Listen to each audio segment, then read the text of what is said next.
പ്രിയപ്പെട്ടവരെ, ഇന്ന് പറയാനുള്ളത് യുദ്ധങ്ങളെ പറ്റിയാണ്.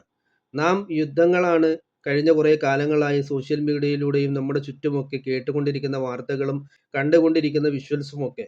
അപ്പോൾ ചരിത്രത്തിന്റെ ഇന്നലകളിൽ യുദ്ധാനന്തര കാലഘട്ടങ്ങളും യുദ്ധങ്ങളുമൊക്കെ ഒരുപാട് കഴിഞ്ഞു പോയിട്ടുണ്ട്. യുദ്ധങ്ങളെപ്പറ്റി പറയുമ്പോൾ യുദ്ധത്തിലേക്ക് മാനവികതയുടെ പര്യായമായി ചരിത്രം അടയാളപ്പെടുത്തിയ സലാഹുദ്ദീൻ അയ്യൂബിയെക്കുറിച്ച് പറയാതിരിക്കാൻ കഴിയുകയില്ല. പ്രവാചക തിരുനബി സല്ലല്ലാഹു അലൈഹി വസല്ലം തങ്ങളുടെ അനുയായിയായിരുന്ന സലാഹുദ്ദീൻ അയ്യൂബി നമുക്കേവർക്കും അറിയാം, ഒരിക്കൽ ജെറുസലേം വളയുകയും ജെറുസലേമിന്റെ കോട്ട തകർത്തുകൊണ്ട് അതിനുള്ളിലുണ്ടായിരുന്ന ക്രിസ്ത്യാനികളുടെ നേതാവിനെ വിളിക്കുകയും അവരോട് ഇപ്രകാരം പറയുകയും ചെയ്തു: എൻ്റെ പരിവാരങ്ങൾ ഈ കോട്ട തകർത്തിരിക്കുകയാണ്. ഞങ്ങൾ ഏതാനും നിമിഷങ്ങൾക്കകം ഈ സ്ഥലം വളയുകയും ഇത് പിടിച്ചെടുക്കുകയും ചെയ്യും.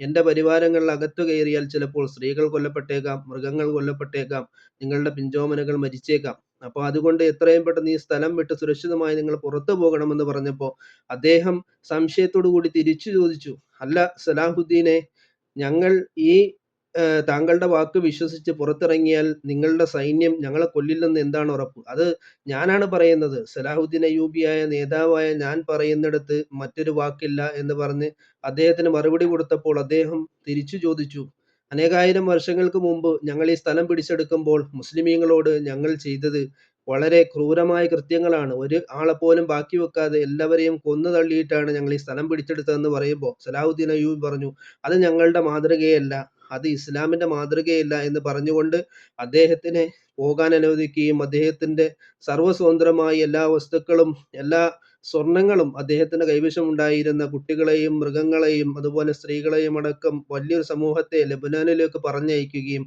ക്രിസ്ത്യൻ സമൂഹത്തെ അങ്ങോട്ട് വിടുകയും ചെയ്തു.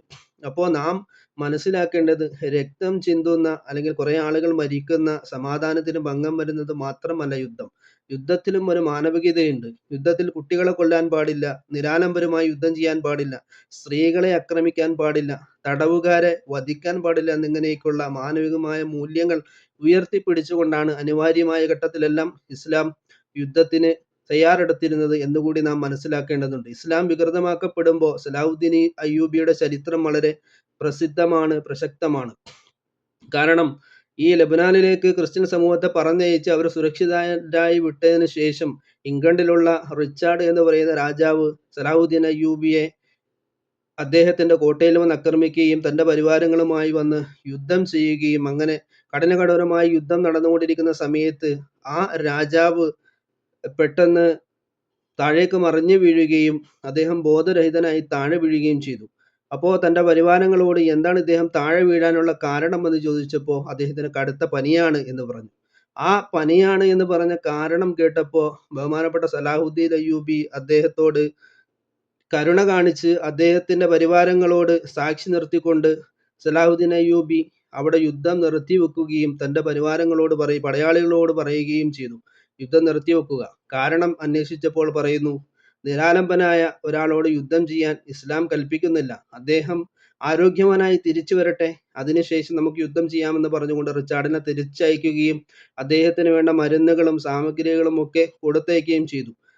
അദ്ദേഹം തിരിച്ചു പോവുകയും ഇംഗ്ലണ്ടിൽ നിന്ന് ഒരാഴ്ചയ്ക്ക് ശേഷം വീണ്ടും ആരോഗ്യവാനായി തിരിച്ചു വരികയും ഇസ്ലാമിക ഭരണം നടത്തിയിരുന്ന പല പ്രദേശങ്ങളും കൈയടക്കി വെച്ചിരുന്ന സലാഹുദ്ദീൻ അയ്യൂബിയുടെ നേർക്ക് വീണ്ടും വാളെടുക്കുകയും ചെയ്തു. ആ യുദ്ധത്തിൽ തന്നെ റിച്ചാർഡിനെ വീണ്ടും അദ്ദേഹം യുദ്ധാനന്തരം ജീവനോടുകൂടി പിടിച്ചു വെക്കുകയും തടവുകാരനാക്കുകയും ചെയ്തു. അങ്ങനെ യുദ്ധത്തിൽ റിച്ചാർഡിന്റെ പടയാളികളെ പരാജയപ്പെടുത്തിക്കൊണ്ട് സലാഹുദ്ദീൻ അയ്യൂബി വീണ്ടും തടവുകാരോട് എങ്ങനെയാണ് പെരുമാറേണ്ടത് എന്ന സന്ദേശം ലോകത്തിന് നൽകി. അപ്പോൾ റിച്ചാർഡ് വിചാരിച്ചു അദ്ദേഹത്തിന് കൊന്നുകളയും സലാഹുദ്ദീൻ അയ്യൂബി എന്ന്. പക്ഷേ കൊന്നുകളയുന്നതിന് പകരം അദ്ദേഹം തടവുകാരനായ സലാഹുദ്ദീൻ അയ്യൂബിയോട് പറഞ്ഞു: താങ്കളെ കൊല്ലാൻ എൻ്റെ മതം എന്നെ അനുവദിക്കുന്നില്ല. തടവുകാരനാക്കി പിടിക്കപ്പെട്ട ഒരാളെ കൊല്ലലല്ല, അദ്ദേഹത്തിന് നഷ്ടപരിഹാരമായി ഈ സ്ഥലത്ത് എന്തെല്ലാം സാധന സാമഗ്രികൾ നിങ്ങളാൽ നഷ്ടം വന്നോ, അതുകൊണ്ട് ഇത്ര ഒരു രൂപ, ഇത്ര ഒരു എമൗണ്ട് നിങ്ങൾ ഞങ്ങൾക്ക് നഷ്ടപരിഹാരം തരണമെന്ന് പറഞ്ഞുകൊണ്ട് അദ്ദേഹത്തിന്റെ രാജ്യത്തു നിന്ന് ഇത്ര പൈസ നഷ്ടപരിഹാരം വാങ്ങിച്ചിട്ട് അദ്ദേഹത്തെ വിട്ടയക്കുകയാണ് ചെയ്തത്. ലോകത്തിന് മുന്നിൽ ഇന്ന് നടക്കുന്ന സയനിസ്റ്റ് വേട്ടകൾക്കെതിരെ നാം പറയുമ്പോൾ സലാഹുദ്ദീൻ അയ്യൂബിയുടെ നാമം നമുക്ക് പറയാതെ നമുക്ക് മുന്നോട്ട് പോകാൻ കഴിയുകയില്ല. കാരണം അത്രത്തോളം മാനവികത കാണിച്ച യുദ്ധം എന്ന് പറഞ്ഞാൽ രക്തം ചിന്തൽ മാത്രമല്ല, രക്തച്ചൊരിച്ചിലില്ലാതെ എങ്ങനെയാണ് യുദ്ധം ചെയ്യേണ്ടത് എന്ന് കാണിച്ചു തന്ന ഒരു നേതാവ് കൂടിയാണ് സലാഹുദ്ദീൻ അയ്യൂബി. അങ്ങനെ റിച്ചാർഡ് തിരിച്ചു പോവുകയും ഇദ്ദേഹം അവിടുത്തെ രാജാവായി ഒരുപാട് നാൾ ഭരണം നടത്തുകയും ചെയ്തു. ഒരുപക്ഷേ റിച്ചാർഡിനെ അന്ന് വധിച്ചിരുന്നെങ്കിൽ അദ്ദേഹത്തിന് രാജാവാകാൻ കഴിയുകയില്ലായിരുന്നു. പക്ഷേ നീതിപൂർവമായ ഇടപെടൽ നടത്തിയ സലാഹുദ്ദീൻ അയ്യൂബി, ഒരുപാട് രാജ്യങ്ങൾ കൈവശം വെച്ചിരുന്ന സലാഹുദ്ദീൻ അയ്യൂബി അവസാനം മരിച്ചത് എങ്ങനെയാണ് എന്ന് കൂടി നാം മനസ്സിലാക്കേണ്ടതുണ്ട്. ചരിത്രത്തിന്റെ ഇന്നലകളിൽ അദ്ദേഹം മരിക്കാൻ കിടക്കുന്ന സാഹചര്യത്തിൽ തൻ്റെ സുഖവിവരങ്ങൾ അന്വേഷിച്ചിരുന്ന, തന്നെ പരിചരിച്ചിരുന്ന ഡോക്ടറെ വിളിച്ചുകൊണ്ട് ചോദിക്കുകയാണ്, ഞാൻ ഇനി എത്ര നാൾ ജീവിച്ചിരിക്കുമെന്ന് എനിക്കറിയില്ല. അതുകൊണ്ട് ഒരു വസീയത്ത് എഴുതി വെക്കണമെന്ന് പറഞ്ഞുകൊണ്ട് തൻ്റെ ധനകാര്യമന്ത്രിയെ വിളിച്ചുകൊണ്ട് അത്രത്തോളം തനിക്കുണ്ടായിരുന്ന സ്വത്തുവകകളെല്ലാം എണ്ണിത്തിട്ടപ്പെടുത്തുകയും അതെല്ലാം പാവങ്ങൾക്ക് സദക്കയായി നൽകുകയും ഒന്നുമില്ലാതെ ഒരു കഷ്ണം തുണി പോലും ബാക്കി വെക്കാതെ വളരെ ഈ ലോകത്ത് എങ്ങനെയാണോ താൻ വന്നത് അതേപോലെ തിരിച്ചു പോകുന്ന ഒരു മാതൃകയാണ് സലാഹുദ്ദീൻ അയ്യൂബി സ്വീകരിച്ചത്. അപ്പോ സ്വത്ത് എന്ന് പറയുന്നത് താങ്കൾക്ക് മാത്രം അവകാശം വെക്കാനുള്ളതല്ലെന്നും അത് ലോകത്തിന് മൊത്തം അവകാശപ്പെട്ടതാണെന്നും അത് പാവങ്ങളുടെ സ്വത്താണെന്നും ലോകത്തിന് കാണിച്ചു കൊടുത്ത മറ്റൊരു നീതിബോധം കൂടി അവിടെ സലാഹുദ്ദീൻ അയ്യൂബി ബാക്കി വെച്ചിട്ടാണ് ഈ ലോകത്തോട് വിട പറഞ്ഞത്. അപ്പൊ സലാഹുദ്ദീൻ അയ്യൂബിയുടെ ചരിത്രം പഠിക്കാത്തവരാണ് ഇസ്ലാമിനെ വികലമാക്കി സംസാരിക്കുകയും വികലമാക്കി പ്രബോധനം ചെയ്യുകയും ചെയ്യുന്നത് എന്ന് ഈ ഒരു അവസരത്തിൽ ഓർമ്മിപ്പിക്കുകയും, യുദ്ധങ്ങൾ ഒന്നിനും പരിഹാരമല്ല എന്ന് ഓർമ്മപ്പെടുത്തുകയും, യുദ്ധക്കൊതിയന്മാർ കാലാകാലം ഈ ലോകത്ത് വസിക്കുന്നവരല്ല എന്ന ശാശ്വതമായ സത്യം നമ്മുടെ കൺമുമ്പിൽ നാം കാണാൻ പോവുകയാണെന്നും, സലാഹുദ്ദീൻ അയ്യൂബിയെ പോലെ ഖുദ്സിനെ വീണ്ടെടുക്കാൻ വീണ്ടും ഒരു വിമോചകൻ വരേണ്ട കാലം നമ്മൾ കാത്തിരിക്കാമെന്നും പ്രത്യാശയോടുകൂടി പറഞ്ഞുകൊണ്ട് എൻ്റെ വാക്കുകൾക്ക് വിട.